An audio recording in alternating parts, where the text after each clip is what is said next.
कैसे आप लोग? उम्मीद करता हूँ आप लोग अच्छे से होंगे और बहुत ही मज़े में होंगे।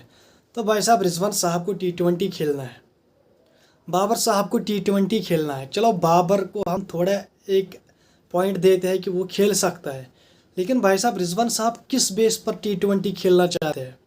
आप मुझे ये बताओ।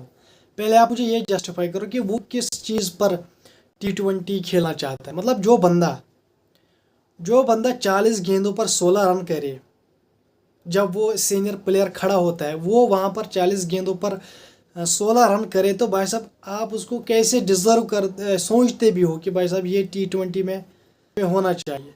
तो भाई साहब मैं तो ये सोच कर ही परेशान हो चुका हूँ इन लॉलीपॉप फैंस के लिए। मतलब जो इतने भी ब्लाइंड हो चुके हैं कि भाई साहब उनको दिख ही नहीं रहा इंटेंट किधर है भाई। जो वनडे को टेस्ट में खेल रहा है, that means he doesn't deserve to play any more. समझ रहे हो आप? मतलब हर एंगल से भाई साहब रिजवान ने गिव अप कर दिया, आई थिंक सो, क्योंकि PSL में भी वो नहीं चला, न्यूजीलैंड सीरीज़ में भी वो नहीं चला। मतलब वो ना बंधा हुआ है ऐसे यार, उसको जैसे कोई किसी ने उसको रस्सी बांध लिया है भाई साहब। फिर वो जब मिडल में आता है भाई साहब, उसे पता ही नहीं होता है कि मैं करूँ तो करूँ क्या। नहीं, जो आपने दूसरा ODI मतलब आपने देखा होगा, तो भाई साहब आपने कुछ नोटिस किया रिजवान की, मतलब वो ना फंसा हुआ है ना, उससे सिंगल निकलते हैं सुपनर्स के साथ, सुपनर्स के सामने ना उससे रनर्स बनते हैं। वो बस 20 गेंदों पर 1 रन करेगा, 40 गेंदों पर 2 run. That means he is not any more in cricket. भाई साहब उसे अब रिटायरमेंट देनी चाहिए। गलती आपकी है जिसने बाबर रिजवान को इक्वल कराया भाई साहब। लेकिन बाबर तो थोड़ा, चलो बाबर को हम थोड़ा एडवांटेज देते हैं, उस पर भी मैं बात करूँगा। बाबर का जो डिसमिसल हुआ 0, पहले मैं रिजवान पे आता हूँ।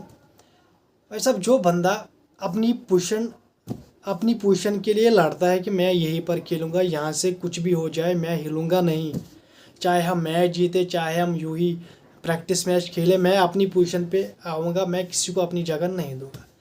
तो भाई साहब आप कैसे ये एक्सपेक्ट कर सकते हो कि वो आपके लिए मैच जिताए? जो कैप्टन, मैं आपको मिसाल देता हूँ, जिस तरह सलमान अली आगा, मतलब जब उस बंदे को लगता था कि अभी मेरी ज़रूरत नहीं, तो वो हसन नवाज़ को भेजता था अपनी जगह पर। जब उसे लगता था कि हसन नवाज़ को बाकी काम करना है, वो अपनी जगह पे आता था। मतलब जिस तरह की सिचुएशन होती थी मैचेस में, आपने ये देखा होगा, सरफराज की जैसे सरफराज किया करता था। लेकिन आज आपने रिजवान, मुझे अब भी यकीन, मतलब मुझे यकीन ही नहीं हो रहा है कि भाई साहब रिजवान कैसे खेल रहा है। PSL में फाइनल था, नहीं फाइनल नहीं, शायद हाँ, शायद मुल्तान सुल्तान का यूं ही अब प्रैक्टिस मैच था। वो तो टूर्नामेंट से बाहर हो गए थे PSL 10 में, उनका लास्ट मैच था। एक बंदा था, मुझे नाम नहीं याद उसका, वो ओपनर था।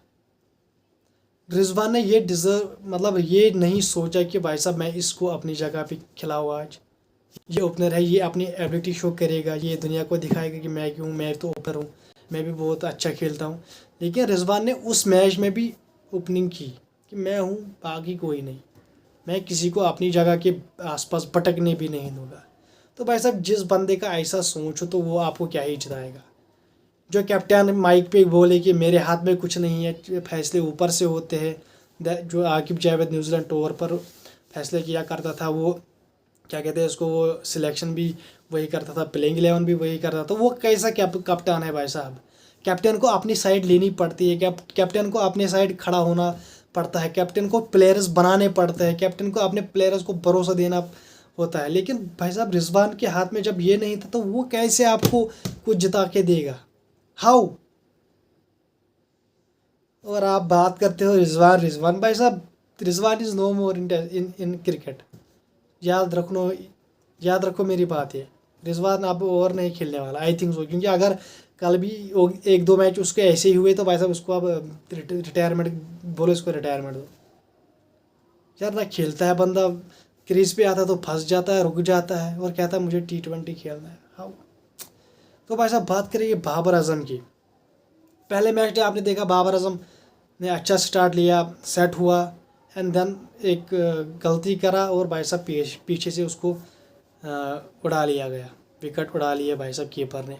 लेकिन आज क्या था भाई साहब, सीधी बॉल उससे नहीं खेली गई, फ्लिक करने गया था बाबर आजम, लेकिन ज़रा सी गेंद के हिली भाई साहब उसकी तो गिल्लियाँ उड़ गई। ये भी आप याद रखो भाई साहब, बाबर आजम को भी ये रियलाइज़ करना पड़ेगा कि भाई साहब मुझे कुछ करना है अब।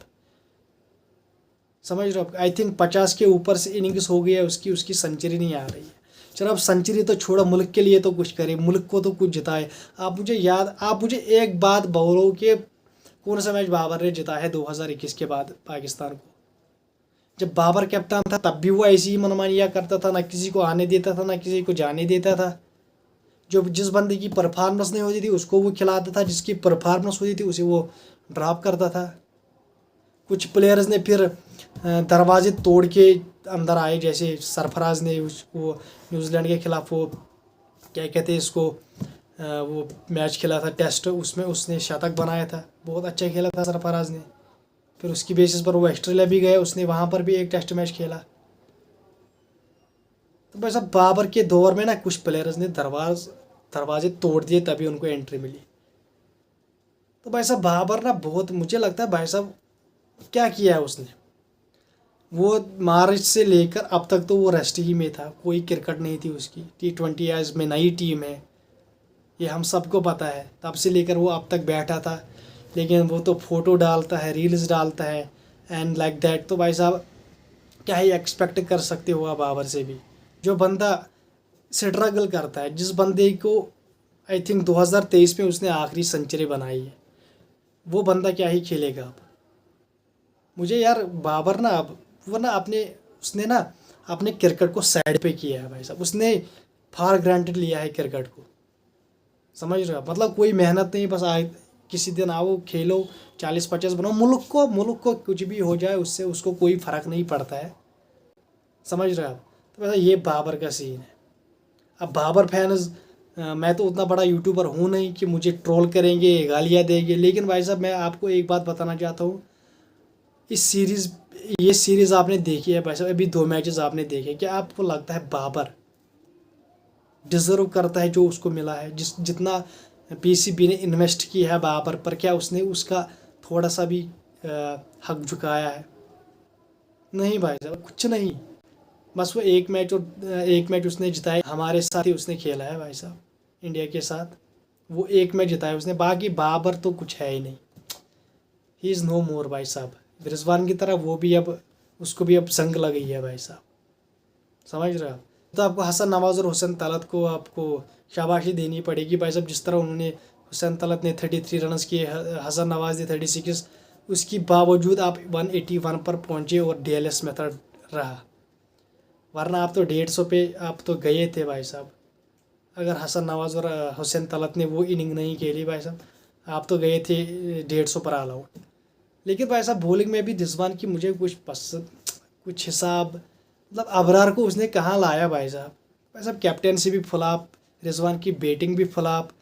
वो बंदा ऐसा है, वो जो उसका रेगुलर स्पिनर है भाई साहब उसको वो साइड में रखता है, जो पार्ट टाइमर है इसको वो लाता है बॉलिंग कराने। ये उस बंदे का माइंडसेट है। He is a captain of Pakistan national team. समझ रहे हो? जितना मुझे पाकिस्तान क्रिकेट की पता है भाई साहब, उतना मुझे अपनी क्रिकेट की नहीं पता है BCI, क्योंकि यहाँ पर कुछ होता ही नहीं है भाई साहब। आप किसी भी टीम को खिला लो, performance on the top notch होती है, तो कौन किसको क्रिटिसाइज़ करे? अभी खबर आ रही है भाई साहब कि रोहित शर्मा और विराट कोहली को प्रेशर किया जाता है कि आप रिटायरमेंट दे दो, आपको कुछ ODIs हम देंगे, उसके बाद आप रिटायरमेंट दे दो, खुद अनाउंस कर दो, लेकिन वो चाहते हैं खेलना। तो भाई साहब ये है हमारी सिस्टम। यहाँ पर क्रिकेट से बड़ा कोई नहीं है, क्योंकि जो यंगस्टर्स हैं उनको फिर कब खेलने का मौका मिलेगा? लेकिन BCI भी ये बहुत गलत कर रहा है भाई साहब, उनको फोर्स कर रहा है कि आप रिटायरमेंट दे दो। यार वो खेलना चाहते हैं तो भाई साहब आपको उनको बैक करना पड़ेगा भाई साहब। एक तो आपका ODI का कैप्टन है रोहित शर्मा, 2025 की चैंपियंस ट्रॉफी जिताई है उसने, 2024 का T20 वर्ल्ड कप जिताया आपको उसने। विराट कोहली ने जो पाकिस्तान के साथ अपने पड़ोसियों के साथ जो उसने चैंपियंस ट्रॉफी में वो शतक मारा था, वो आप भूल गए? कहते हैं कि भाई साहब ये वो, भाई साहब उनको खेलने दो, जहाँ तक वो खेलना चाहते हैं तो आपको उनको खेलना देना चाहिए ये फॉर्मेट, क्योंकि भाई साहब वो डिज़र्व करते हैं खेलना। क्योंकि वो विराट कोहली आप अगर आज का यंग टैलेंट देखो और विराट कोहली देखो भाई साहब, यंग टैलेंट और विराट कोहली के दरमियान फील्डिंग कंपैरिजन करके देखो भाई साहब, विराट कोहली जीतेगा, ये आप लिख के ले लो। जिस तरह की विराट कोहली की फिटनेस है, समझ रहे हो आप, तो आपको ये दिमाग में रखना पड़ेगा। लेकिन भाई साहब गेम से बड़ा कोई नहीं, बीसीसीआई ने ये प्लान किया है भाई साहब। खबरें आ रही है सोर्सेज से कि भाई साहब उन दोनों को हम बुलाएंगे टेबल पर, उनसे मीटिंग करेंगे, उनको कहेंगे भाई साहब आप बाय बाय करो, आप रिटायरमेंट दे दो। ये बोर्ड होता है भाई साहब, यहाँ पर प्रोफेशनलिज्म फॉलो होता है। आपके यहाँ तो मुझे नहीं लगता कि प्रोफेशनलिज्म फॉलो होता है। ये हाल है भाई साहब पाकिस्तान क्रिकेट टीम की। लिटरली कहता हूँ, मुझे बीसीसीआई की क्रिकेट के बारे में उतना नहीं पता। जितना मैं फॉलो पाकिस्तान क्रिकेट को करता हूँ उतना मैं बीसीसीआई को नहीं करता हूँ, क्योंकि यहाँ पर हमको कुछ क्रिटिसाइज करने को मिलता नहीं है, लिटरली कह रहा हूँ। तो भाई साहब मैं 2 मैचेस कवर करता हूँ, इंडिया और पाकिस्तान के मैचेस कवर करता हूँ। बाकी मैं ना ऑस्ट्रेलिया के मैचेस कवर करता हूँ, ना इंग्लैंड के, ना दूसरे श्रीलंका बांग्लादेश के, बाकी किसी के नहीं मैं कवर करता हूँ। India and Pakistan is the main two reason जिनकी वजह से मुझे शौक़ हुआ कि मैं भी क्रिकेट के बारे में कुछ बोलूँ, क्योंकि इन दोनों को देखते ही हम बड़े हुए हैं, इंडिया पाकिस्तान को, समझ रहे हो आप। तो इन दोनों को देख देख के हमने सीखा भी है क्रिकेट खेलना, किसको क्या मतलब लाइक दैट।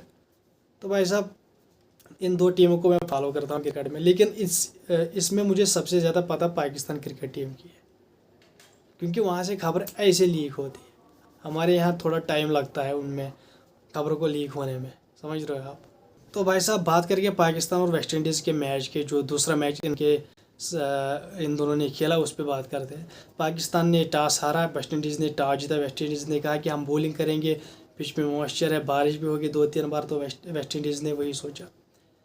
तो भाई साहब पाकिस्तान ने बॉलिंग की और भाई साहब पावर प्ले में पाकिस्तान की 2 विकेटें गिरी। आई थिंक 60 स्कोर था।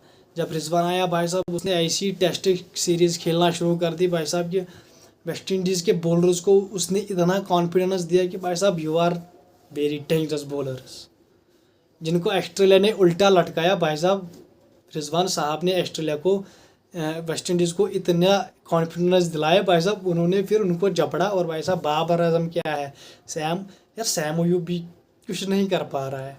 सैम अयूब, अब्दुल्ला शफीक किताबी प्लेयर भी नहीं चल रहा है भाई साहब। सलमान अली आगा, उसे भी क्वेश्चन मार्क है भाई साहब, क्योंकि वो T20 कैप्टन है, लेकिन उसकी परफॉर्मेंस कैप्टन जैसी नहीं है, लिटरली कह रहा हूँ। वो भी कुछ खास नहीं कर पा रहा है। फिर रिजवान भी चला गया। फिर हुसैन तलत ने कुछ अच्छा खेला, 33 रन उसने बनाए, रन बॉल उसने किया। एंड फिर हसन मैच विनर, नवाज़ बाबर का मैच विनर, उसने भी टेस्ट खेलना शुरू किया। और भाई साहब जब बारिश आई फिर थोड़ा डिले हुआ, फिर जब नवाज़ बैटिंग करने आया और भाई साहब वो तो कैच दे के चला गया, दैट इज़ इट। फिर आया हसन नवाज़, उस बंदे ने जो खेला उसकी वजह से पाकिस्तान को स्कोर मिला 181, वरना तो पाकिस्तान 130 पे था उस टाइम, जिस टाइम DLS मेथड लगा। तो भाई साहब फिर शाहीन अफरीदी ने भी एक छक्का मारा। फिर आई बॉलिंग भाई साहब, हसन अली ने बहुत अच्छी बॉलिंग की, शाहीन ने पहली स्पेल बहुत अच्छी की, फिर अबरार ने बहुत अच्छी की। लेकिन भाई साहब दूसरे स्पेल में शाहीन भी मार खाया, हसन अली भी मार खाया। और भाई साहब सलमान अली आगा तो का वो ओवर, वहाँ से मोमेंटम शिफ्ट हुआ भाई साहब, और वेस्ट इंडीज़ ने मैच अपने नाम कर दिया। और भाई साहब अबरार अहमद ने वो कैच छोड़ा रदरफोर्ड का, दैट वाज द मोमेंट। लेकिन उसने वो कैच छोड़ा, उसके अगले ओवर में रदरफोर्ड ने इतनी धुलाई कर दी सलमान अली आगा की भाई साहब, उसी ओवर में मैच ने पलट खाई भाई साहब। तो भाई साहब ये था कुछ आज की अपडेट्स। मैं मिलता हूँ आपसे अगली वीडियो में, तब तक के लिए चैनल को कीजिए सब्सक्राइब, वीडियो को कीजिए लाइक एंड बेल आइकन पर ज़रूर प्रेस कीजिए। Bye bye.